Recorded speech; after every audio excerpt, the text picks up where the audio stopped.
சபைக்கு எழுப்புதல் கால சபைக்கு 3 கடமை இருக்குது. எழுப்புதலை உருவாக்கணும், எழுப்புதலை பிறப்பிக்கணும், பிறந்த எழுப்புதலை பரவ செய்ய வேண்டும். அது சபையினுடைய மிக முக்கியமான கடமையாக கர்த்தர் அங்கே வைத்திருக்கிறார்.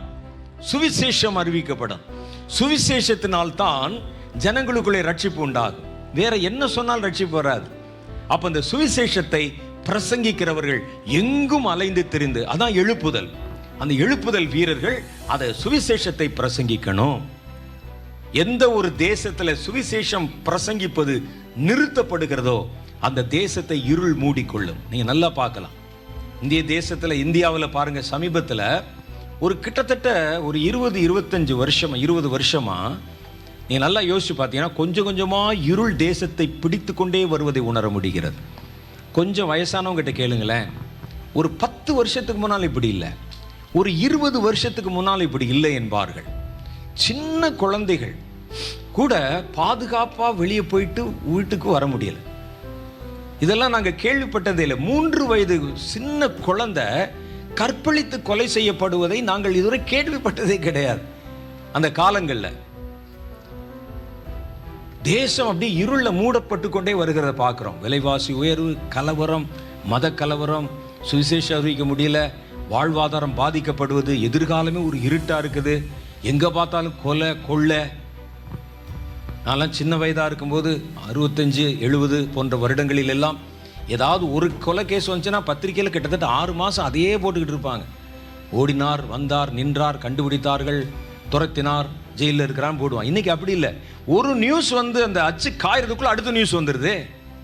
பயங்கரம், எங்கு பார்த்தாலும் பயங்கரம். ஒரு இருள் தேசத்தை மூடிக்கொண்டே வருவதை தெளிவாய் உணர முடிகிறது. சபைகளை மூடிக்கொண்டு வருவதை தெளிவாக உணர முடிகிறது. ஒரு காலத்திலே தங்களுடைய அந்த பிரதிஷ்டையை காத்துக்கொள்ள பிரயாசப்பட்ட சபைகள் பிரதிஷ்டை எல்லாவற்றையும் உடைத்து விட்டு என்ன வேண்டுமானாலும் செய்யலாம் சபைக்குள்ள என்று வருகிற ஒரு இருள் சூழ்ந்த நிலைமையை பார்க்க முடியும். எத்தனை பேரால உணர முடியும் சொல்லுங்க பார்க்கலாம். நமக்கு நல்லா தெரியுது பார்த்தீங்களா, தேசத்தை ஒரு இருள் மூடிக்கொண்டு வருவது. தேசத்துல சாதாரண வாழ்க்கையிலிருந்து சபை வாழ்க்கை வரைக்கும் எல்லாவற்றிலும் ஒரு இருள் அப்படியே கண்ணுக்கு தெரியாம பற்றி படரி கொண்டே வருவதை பார்க்க முடியுது. காரணம் என்ன தெரியுமா? நீங்க நல்லா பாருங்க, சில வருடங்களாக ஒரு கிட்டத்தட்ட ஒரு 20-25 வருஷமா சுவிசேஷ ஊழியங்கள் கொஞ்சம் கொஞ்சமாய் மறைந்து போய் கொண்டிருக்கின்றன தேசத்துல. வேதம் சொல்லுகிற சுவிசேஷம் என்பது ஒரு ஒளி. சுவிசேஷ ஒளி அவருடைய இருதயத்திலே பிரகாசிக்க கூடாதபடி சாத்தான் அவருடைய கண்களை குருடாக்கினான் என்று எழுதியிருக்கிறது. சுவிசேஷம் என்பது ஒரு லைட். சுவிசேஷம் என்பது ஒரு லைட். லைட்டை அணைச்சிட்டா இருள் தானுங்க. யோசித்து பாருங்கள்.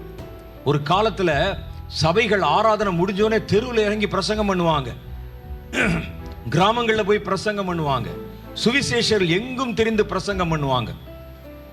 அதெல்லாம் குறைந்து விட்டது. சபைகள் பெருகி இருக்கிறது, ஊழியர்கள் பெருகி இருக்கிறாங்க. அதுல வித்தியாசமான ஊழியர்கள் ஏராளமாய் பெருகி இருக்கிறாங்க. ஆனா சுவிசேஷம் குறைந்து இருக்கிறது. சுவிசேஷம் அறிவிக்கிறவங்க கூட சுவிசேஷத்தை முழுமையாக சொல்ல தெரிவதில்லை. ஏதோ ஒரு கூட்டம் வருது, அப்படியே போறாங்க, எங்கேயோ போறாங்க. முன்ன மாதிரி இந்த சுவிசேஷம் அறிவிப்பது, நான் ஊழியத்தில் இருக்கிறனால எனக்கு தெரியும். நான் கொஞ்சம் முந்தின காலத்தையும் பார்த்துருக்கிறேன், இப்போ உள்ள நவீன காலத்தையும் பார்க்குறேன். எது கூடுது எது குறையுதுன்னு எனக்கு தெரியும். சுவிசேஷங்களை இன்னைக்கு நீங்க லென்ஸ் வச்சு தேடினா தான் கண்டுபிடிக்க முடியும். சுவிசேஷர்கள் இல்லை, குறைஞ்சிட்டாங்க.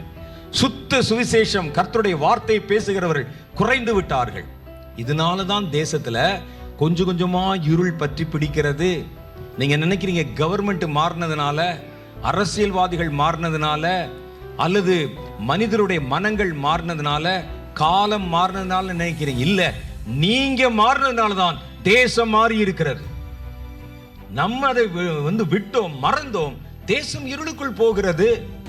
அப்ப அந்த எழுப்புதலை பரவ செய்யறதுக்கு முன்னால சபைகள் சுவிசேஷ பாரம் உள்ளதாக இருக்கணும். நீங்க சுவிசேஷம் அறிவிப்பதற்கு உங்களுக்கு நிறைய வசதி இருக்கிறது. சாம் ஜெபதுரை ஐயா அவர்கள் எழுதின புஸ்தகங்களை பாருங்க. அதை சின்ன சின்ன புக்லெட் மாதிரி ஆக்கி ஜனங்களுக்குள்ள கொண்டு போய் சேருங்க. சுவிசேஷம் அது சின்ன சின்ன புக்லெட்டா சின்ன அளவுல மாற்றி ஜனங்களுக்குள்ள கொண்டு போய் பரவ வைங்க. சுவிசேஷம். யாரும் சும்மா இருக்க கூடாது. ஊழியம் யாருக்கோ உரியது. நாமெல்லாம் ஊழியம் கொள்ள வந்திருக்கிறோம் என்று இருக்கக்கூடாது. நாம் ஊழியம் செய்ய வந்திருக்கிறோம். இங்கே உட்கார்ந்து இருக்கிறோம் என்பதற்காக உட்கார்ந்திருக்கிற கர்த்தர் உங்களை அழைக்கவில்லை. எவரையும் சும்மா உட்கார்வதற்காக கர்த்தர் அழைக்கவில்லை. இடத்தை நிரப்பு, சேர நிரப்பு, கூட்டத்தை காட்டு என்று கர்த்தர் யாரையும் அபிஷேகம் பண்ணவில்லை. ஒவ்வொருவரும் கிரியை செய்யணும், கனி கொடுக்கணும். கனி கொடாத மரமெல்லாம் வெட்டுண்டு அக்னியிலே போடப்படும் என்று தான் எழுதியிருக்கிறது. அப்போ உங்களுடைய கனிகளை கர்த்தர் எதிர்பார்க்கிறார். அப்ப தேசத்தில் நம்ம இப்பவே என்ன செய்யணுமா? சுவிசேஷ பாரத்தை சபைகள் கொண்டதாக இருக்கணும். சுவிசேஷத்தின் கதவுகளை நீங்கள் திறந்து வைக்கணும். வேதம் சொல்லுகிற சுவிசேஷம் அறிவிக்க அறிவிக்க தேசம் உணர்வடைகிறது. ஃபர்ஸ்ட் சுவிசேஷம் அறிவிச்சா தேசம் உணர்வடையும்.